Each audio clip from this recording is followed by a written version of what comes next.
How many more voices and how many more pictures of people must we see on these screens without being able to move? Or are we so blinded and hardened that we can no longer appreciate the cries of humanity?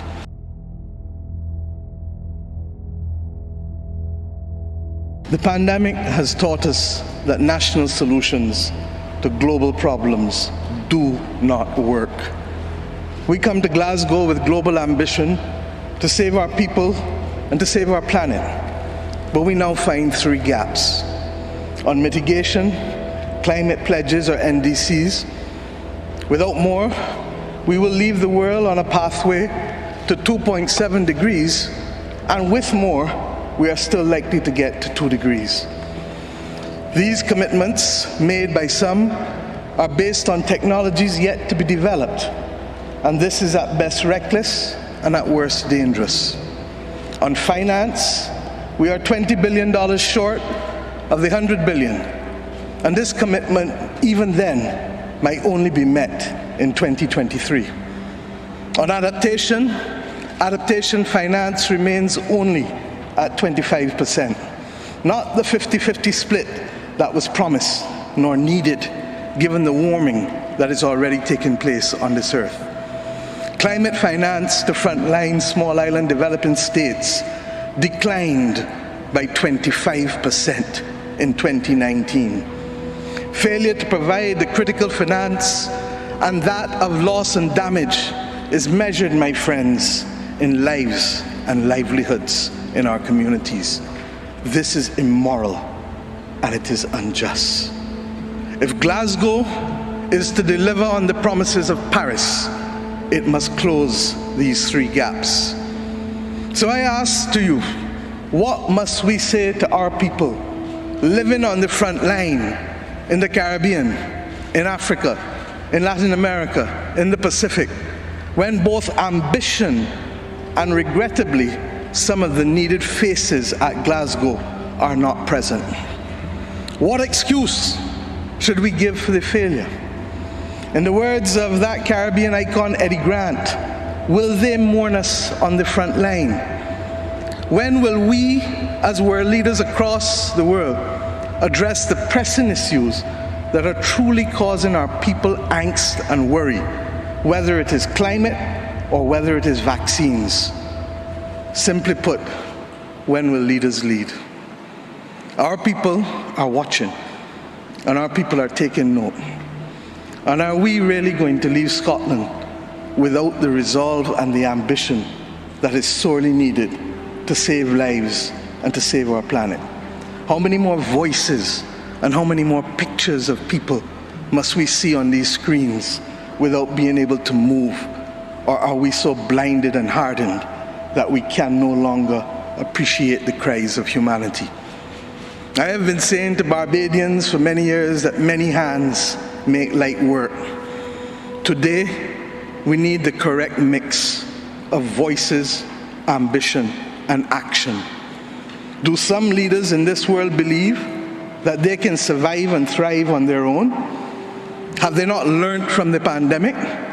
Can there be peace and prosperity if 1/3 of the world literally prospers and the other 2/3 of the world live under siege and face calamitous threats to our well-being?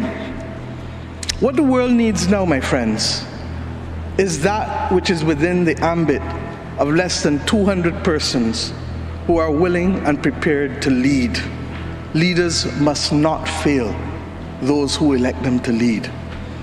And I say to you, there is a sword that can cut down this Gordian knot, and it has been wielded before. The central banks of the wealthiest countries engaged in $25 trillion of quantitative easing in the last 13 years. 25 trillion. Of that, 9 trillion was in the last 18 months to fight the pandemic.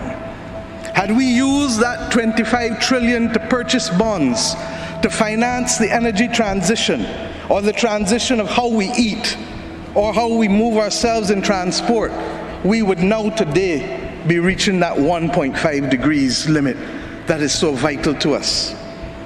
I say to you today in Glasgow that an annual increase in the SDRs of $500 billion a year for 20 years, put in a trust to finance the transition, is the real gap, Secretary General, that we need to close, not the $50 billion being proposed for adaptation.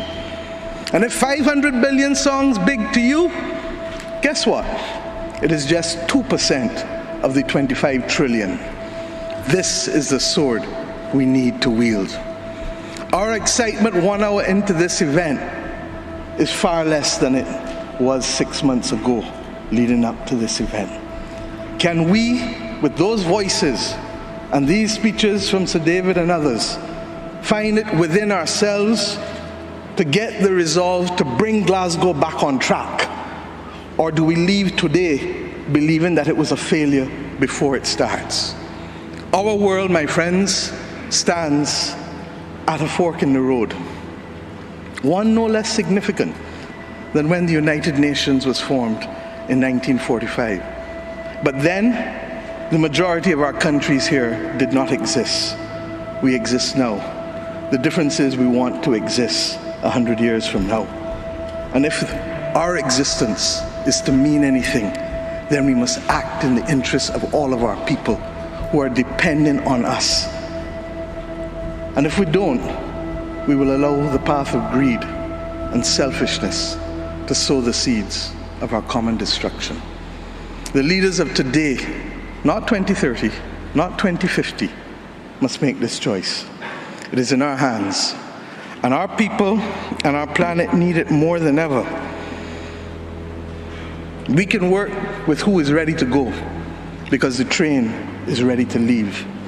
And those who are not yet ready, we need to continue to ring circle and to remind them that their people, not our people, but their citizens, need them to get on board as soon as possible.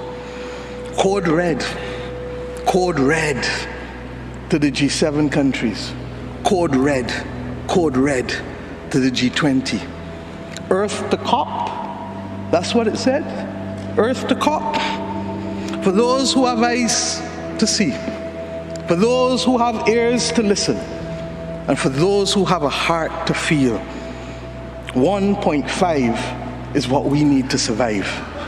2 degrees, yes, SG, is a death sentence for the people of Antigua and Barbuda, for the people of the Maldives, for the people of Dominica and Fiji, for the people of Kenya and Mozambique, and yes, for the people of Samoa and Barbados.